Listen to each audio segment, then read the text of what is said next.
Coming up, huge news this morning for the future of the Pac-12. What teams will likely join? And the results are in for the Apple Cup Food Bank fundraiser. We've got the scoop on this year's winner right here on Murrow News 8. From the Northwest Public Broadcasting Studios on the campus of Washington State University, this is Murrow News 8.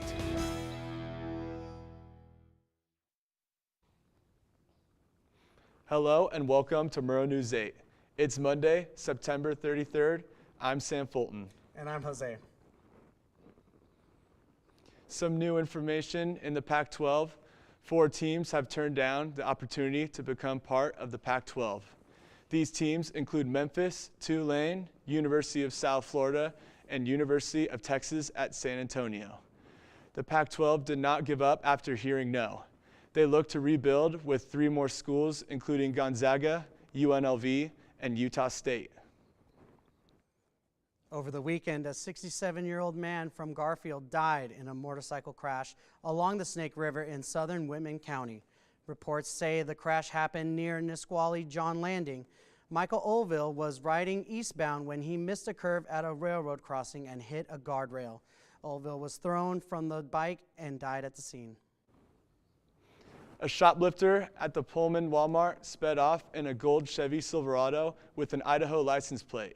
Pullman police is asking the public to keep an eye out for the vehicle and to contact them if you recognize the suspect. Schweitzer Engineering Laboratories is looking to hire several hundreds more workers. The lab announced they will need to hire about 400 new employee owners across the company. The openings include hardware, software, firmware, and power engineering, as well as a variety of other roles outside of engineering. The Inland North Waste Processing Facility east of Moscow will be closed today as they set a new scale housing at the garbage processing location on State Highway 8. This work will add a second scale to improve customer service. The Idaho Food Bank is passing out food in Moscow today until the last box is handed out. Idaho Food Bank and volunteers from United Way of Moscow, Latah County will be set up at the Latah County Fairgrounds in Moscow. Food is free with minimal documentation or eligibility requirements. The results of the first ever WSU versus UW Food Pantry Challenge are in, with the Cougs taking the victory. The Cougar Food Pantry received 76 gifts with a grand total of $17,175. The UW Food Pantry received a total of 41 gifts, amounting to $2,600. If you're driving through downtown this week, pay attention to traffic signs posted. The routes in downtown Pullman will be shifting to accommodate work needs. Spring Street will be closed from Daniel Street to Main from September 23rd to September 27th. Up next, a special vehicle is serving up treats on campus for a special day. And as we say goodbye to our days of summer, Olivia's got us covered for what expects to be fall season.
It's Student Appreciation Day.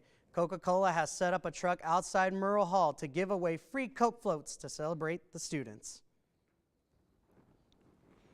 Pullman Public Schools are beginning to enforce a 30-minute late start every Monday for professional collaboration.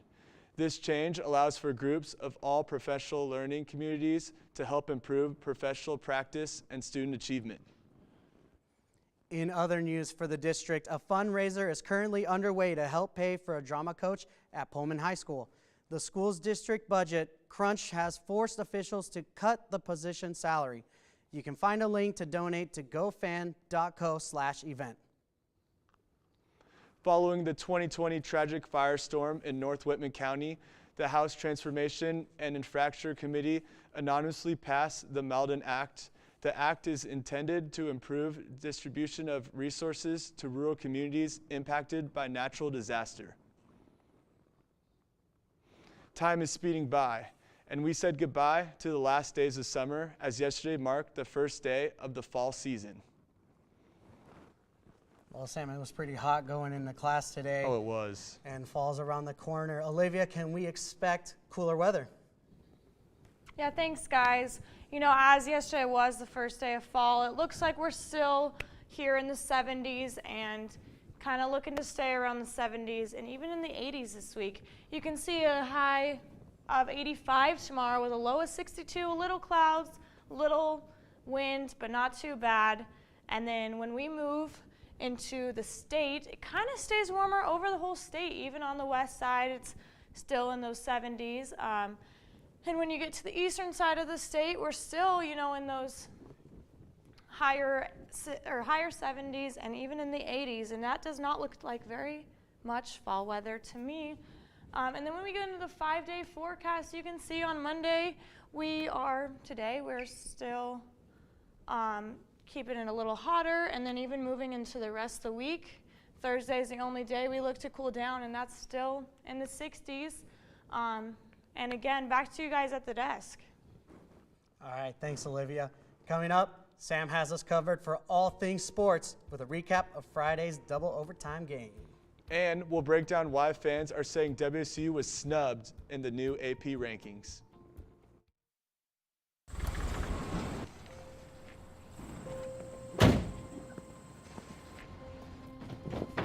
Dad, they took over my bedroom. Come on, come on. Okay, Dad. 1, 2, 3.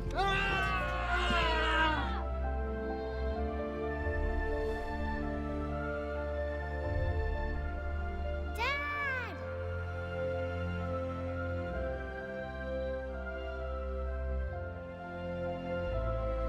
You saved me. Dad? Are you okay? I'm fine, dear.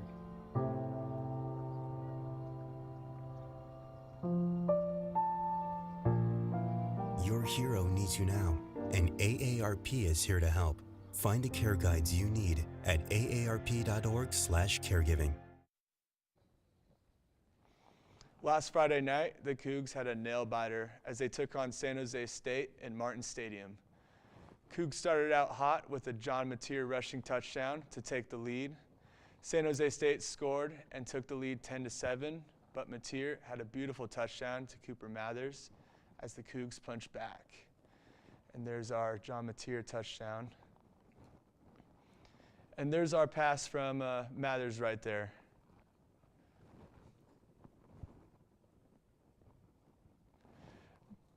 There we go. Mateer to Guess.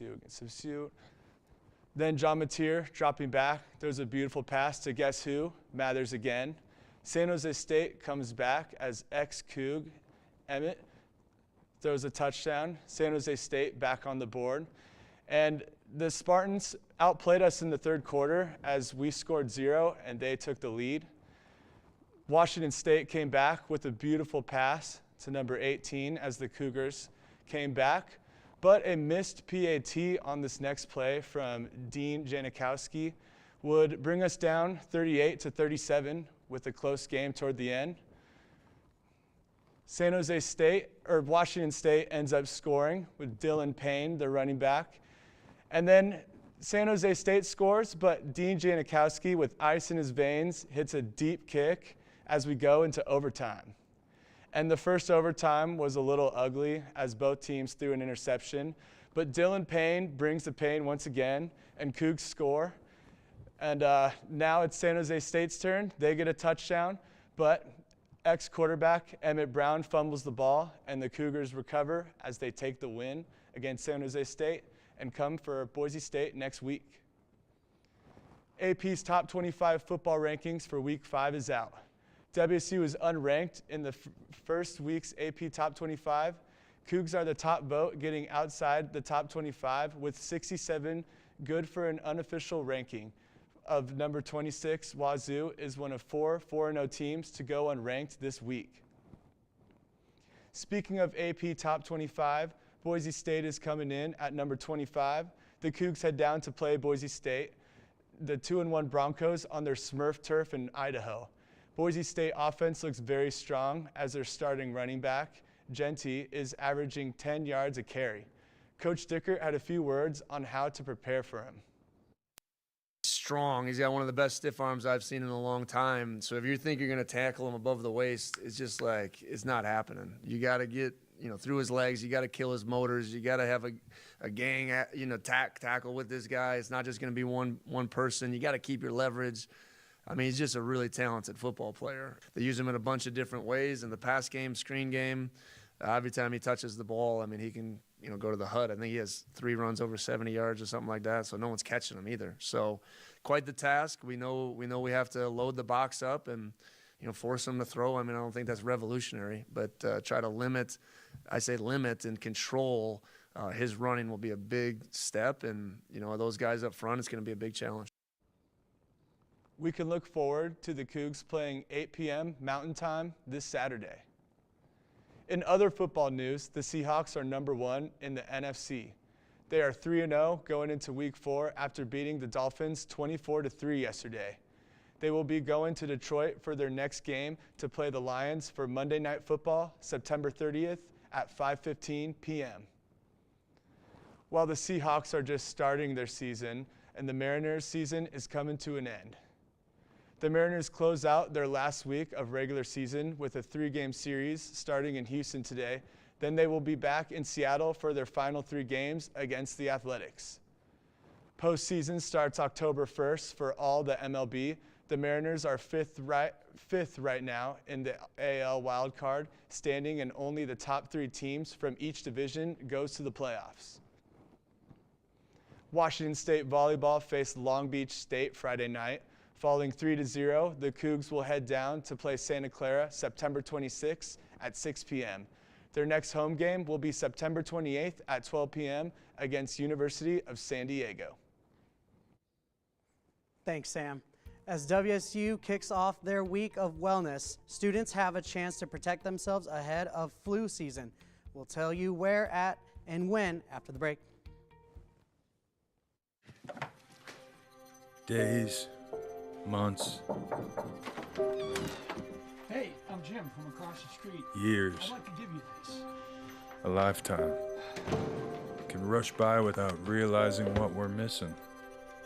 We lose some of the best moments, some that may never repeat, Come on. or detach from people around us. Our loved ones grow used to this pattern, but it doesn't have to be that way. We have a choice to take action.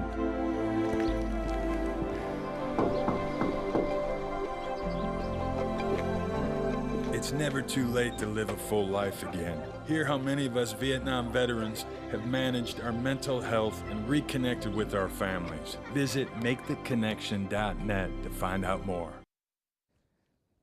It's that time of the year again, and as flu season approaches, the university's Flu Shot Friday is back up this Friday, the 27th, and will go until November 1st. You can get your shot at the lower level of the Cub in Butch's Den from 10 a.m. to 3 p.m. Be sure to schedule an appointment in advance. The university is advertising for their annual Safety and Wellness Expo this week. The expo contributes to the well-being of campus communities and society and embodies one of WSU's